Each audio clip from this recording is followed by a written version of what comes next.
Alright, I get it. I've been slacking on the reviews. I know. Please hold back the pitchforks. Pretty please? No? Okay. Well, this video should make up for the absence. Also, new avatar. You guys like it? I do. Mega Man, the boy. So before I take my final breath, I will get a video out for all 11 main series Mega Man games. So how good are we doing so far? Shit, only 2? Well, we might as well continue. Well, we got a very smooth HD road ahead of us. Then a slightly sharp 32-bit road. Then a sharper 16-bit road. And then a very steep drop off a cliff into a very sharp 8-bit road. But nonetheless, let's continue. That's right! I'm in the house! So on the top of the list for games I need to do videos on, Mega Man 11. Dude, it's like at the fucking top, you understand. This has been on the top of the list ever since the Mega Man 9 video. Just let that sink in. I was so lazy that it's been a year since this game's been on the top of the list. Mega Man 11 came out at the height of the Mega Man Renaissance. The Mega Man Renaissance started with what I like to call the mighty fuck up of the mighty number 9. This game is not good, nor bad. KJ Inafune made an attempt, and for the 2 hours I played, I thought it was fine. Nothing special. Mega Man purists will agree with me, or decide to stone me to death. Kinda like the audience on my channel, you know, for being gone for so long. I have never met one person who can give me a solid opinion on this game. It's always just meh. Meh all around.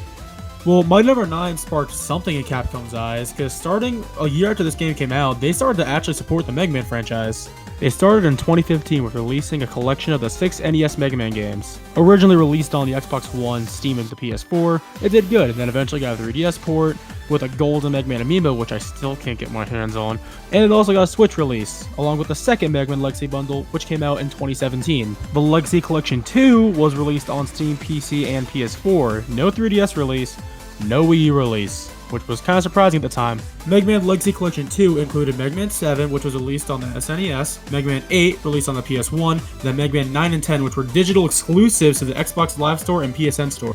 What's nice about this collection is that this is the only way to own physical versions of 9 and 10. This collection is also very convenient for owning Mega Man 7 and 8 physically, because Jesus Christ, the prices can be very unfair for these games, and you are better off buying this collection than hunting down a physical copy. Trust me. Trust me. Now, with all 10 games on modern-day platforms, Capcom decided to celebrate the series' 30th anniversary with a very special birthday livestream. During this livestream, they announced 3 things. They announced that the Legacy collections will be coming to Switch, the Mega Man X series was getting the Legacy treatment with 2 collections coming out in July. Then, the Mad Lads did it. They announced Mega Man 11. Let me rephrase how big of a deal this is. It had been 7 years since Mega Man 10 came out. But it's okay. We can forget about those 7 years, because our Lord and Savior, KJ Inafune, is going to come and save us with Mega Man 11. Psst. Psst. Wait, what? Psst. KJ Inafune is not returning? Then who's directing the game? Psst. Psst. Koji Oda? Oh, the guy behind the Resident Evil series. You know what? It might not be KJ Inafune, but I still think we're in good hands, so I'm willing to give this game a shot. The extra, read all about it. The best burgers in town from all around. Now, if you're expecting a very basic story to go along with this game, you're right, because we all want to go shooty bang bang with Astro Boy.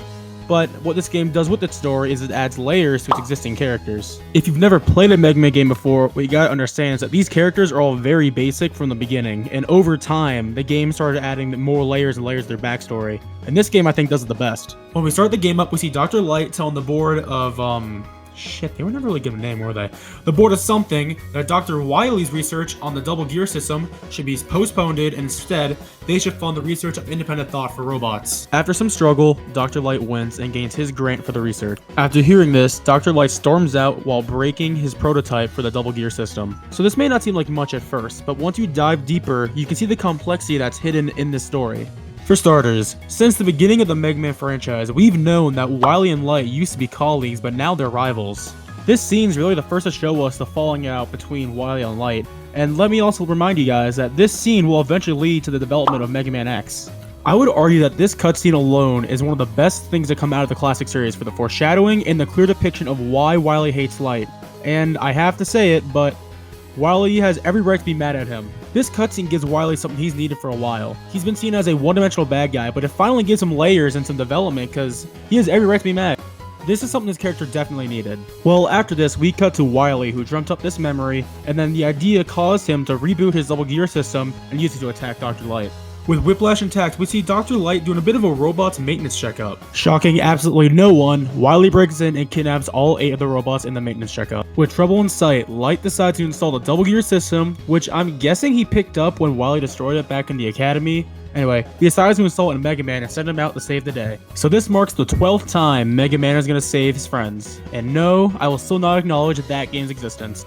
Cutting to the end of the game here, Mega Man wins, big shocker, and Dr. Light shows up, somehow, and tells Wily to look at Mega Man, because Mega Man has both a double gear system and somehow the independent thought that does not exist till X does. This is basically Light trying to give Wily another chance, even though he's committed massive amounts of theft and genocide in the past. But you know what? He still deserves a 13th chance. Jesus Christ. Wily escapes, and short after, Mega Man, Otto, and Light are all forced to escape with the other 8 robot masters. And that is the story of Mega Man 11.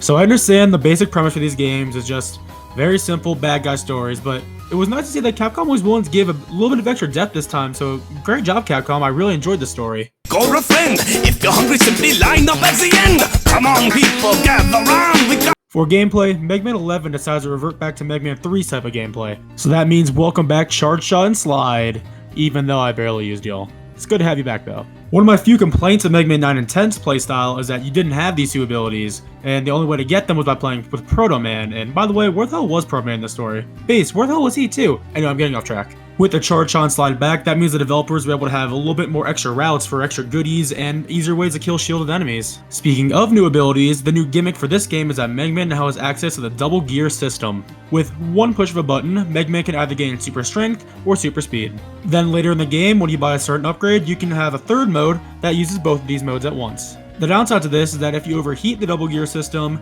you're vulnerable for a little while and you can't use it. While the speed gear really just slows down everything around you, the power gear gives extra artillery to your robot weapons. Of course though, if we have robot weapons, that means we have robot masters, and Mega Man 11 does in fact have 8 new robot masters. Let's introduce them, shall we? In no particular order, the robot masters in this game are Block Man, Acid Man, Impact Man, Bounce Man, Fuse Man, Tundra Man, Torch Man, and Blast Man. All 8 of these robot masters have fun and interesting stages that can be with just plain old Mega Man, so that means the double gear system can do nothing but help you beat the stage. Speaking of helping, the robot weapons you get from these guys are really good, in my opinion some of the best in the entire series. In no particular order, the weapons we have today are the Block Dropper, which drops some blocks ahead of you. The Acid Shield is a solid enough shield that provides some offense and defense. The Pile Driver is a good on-level attack. The Bounce Balls is a good room-clearing weapon due to the fact that multiple projectiles fly across the screen at once. The Scramble Thunder shoots electricity underneath your position. The Tundra Storm shoots ice above and below your position. Blazing Fire fires fired in arc motion and is somewhat awkward to aim, but it's alright. Then the Chain Blast launches a bomb at a nearby enemy explodes. But cool about this weapon is that you can chain the weapons together and you can have up to 4 bombs at once. The weapons that I use in my playthrough of Mega Man 11 were the Block Dropper because it's a good early game weapon, the Bounty Balls because it's a good room clearer and anything that can clear a room is great, the Thunderstorm, which, you know, it's alright, but it can do some serious damage. The Tundra Storm, now that does great when it goes up and above you, because during platforming segments, that is a godsend. And then the Pile Driver. And the Pile Driver is my favorite, not because of the weapon's use. It's my favorite because it's a mid-air dash, kind of like Celeste or Mega Man X, if we're going to stick in the Mega Man series. And it comes easily to say as well that the Power Gear makes all these badass. Like, honestly, there's not a single bad weapon when you have the Power Gear installed. the ketchup, the mustard, the salt, and the pepper. Pour it on right, guys, we got no extra. Yo. Mega Man 11 is an enjoyable time that lasts around 4 hours. This game has a fun OST, an interesting story, and really fun classic Mega Man gameplay, which we haven't seen in a long time. It was a really great time. I had fun playing this. However, that's not to say that there isn't some bad things about this game. It's not a very big list, so I'll keep it brief, but sometimes the movement can feel a bit stiff, especially when you're jumping up. The Yellow Devil was brought back again, and it feels a bit too vanilla for a Mega Man game, but that's to be expected since this is the first game in 7 years. So with all these combined, Lord Dumbass over here decided to give Mega Man 11 a solid 9 out of 10 for its ranking today. For 30 bucks, this game is definitely worth your money and time. There's not many things that hold it back, and the best part about this is, it's classic Mega Man. If this game sells well, we'll see more and more of any type of Mega Man, so you gotta support it for that reason alone. And this is something I've just personally noticed, whenever PlayStation has a sale in the PSN store, this game's always on sale for like $20 to $15, so in my opinion, that's definitely a solid chance to get it. Burgers is all we have in mind. We cook the best taste buds in mind. Fee you, that was a long video to do. From now on, I'm going to try and put a little bit more content in these reviews, because I just want them to be more than just a simple 3-minute explanation of what I think about the game. So at this point in the Mega Man retrospective, we have 8 games left and 1 game to forget the existence of. The next Mega Man video will be a little whiles out because I want to do some other games for now. What's next though? Well, honestly, it's a bit of a surprise for now. You'll have to just wait and see. So thank you all for watching, stay safe, and have a good day. Oh.